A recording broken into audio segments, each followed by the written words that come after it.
Hey everyone, this is Amy Ray out in the Midwest, and remember I posted earlier that I would have some good nuggets to share with you, and I do.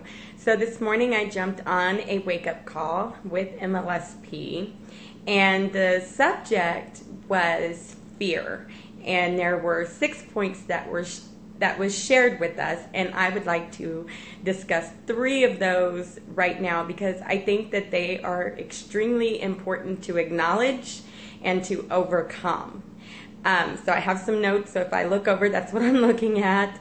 The very first point that I want to discuss is the fear of making the wrong decision. I think that is it's everybody's fear. Everybody has a fear that they are going to make the wrong decision, whether it be in life in general or in business, right? I mean, if we make the wrong decision and it doesn't come out right, then we're going to look like a failure. And for a lot of people, that hits a nerve with ego.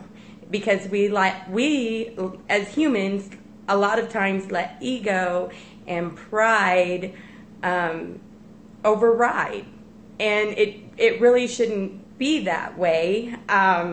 So don't be so fearful of making a decision. And this is something that I had posted a few days ago. I think on Facebook and Instagram. It might have been just on Instagram, but it was talking about how, no, it was Facebook. Okay. It was talking about how contemplating whether you should or shouldn't is a form of procrastination. It will keep you from reaching any type of result that you are desiring to have because you're still thinking about it. And so you're not moving in action, and it takes action to make things happen.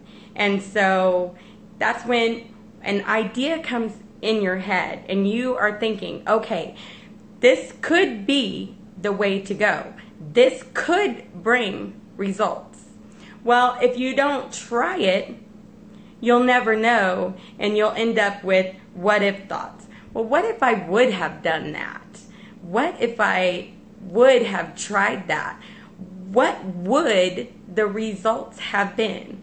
So don't let yourself fall into the what if zone. Try it. And then that leads to the second point, which is a fear that you lack the experience to be successful. So you want to try something, you have this idea, you want to try it, and your fear that's holding you back from taking action is the fear that you don't have enough experience to make it succeed. Well, the only way that we can learn and grow is by doing. See, like I'm a hands-on type person, so if I'm learning something, I literally have to do it in order to learn it. Like, just for example, I'm not very good with crafts. I'm not a crafty type person. I love crafty people because it's like, how do you do that? How do you crochet? How do you do that? In order for me to learn how to do that, I would literally have to step by step do it, right? And then I might make a mistake, and whatever I was crocheting, whether a blanket or whatever, I guess it's knitting. I don't know if knitting and crocheting is the same thing. Like I said, I'm not a crafty type person, so I wouldn't know that. But if I made a mistake and it didn't come out right, I would know where that mistake was. And I would know what to change and how to fix it and make it better the next time that I tried it. And then The third point that I wanted to come to, the third nugget I really wanted to share with you is when you are discussing making a decision and you are fearful of the decision process and you are fearful of making a mistake and failing, you are also fearful of what other people might think or say about you, because you took a step, you took action, you tried something and it didn't work, and now everybody around you might have something to say about that. Well,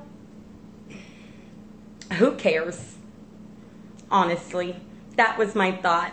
I mean, on the conference call, he was talking about how, yes, friends and family, it's important, basically, in a nutshell, to hear what they have to say, and it is important, right? But in all reality, who cares what someone thinks or says about you, right? Because did they try something new? Are they taking chances? Are they willing to look like a fool if they, fail at something, if they try and fail at something? Who cares, right? It's just their thoughts and what they say should have no major shining in your life, should have no major shining in your business. Because in order to go to the next level and become a top producer in whatever company you're in or in whatever you're doing, the haters are going to show up. They are going to show up and they are going to have something to say about you. Ignore it and keep going. Keep learning. Keep implementing new strategies. Do not let fear of these things override you and keep you from going forward. That is all that I have for you today. Thanks for listening and have a great day.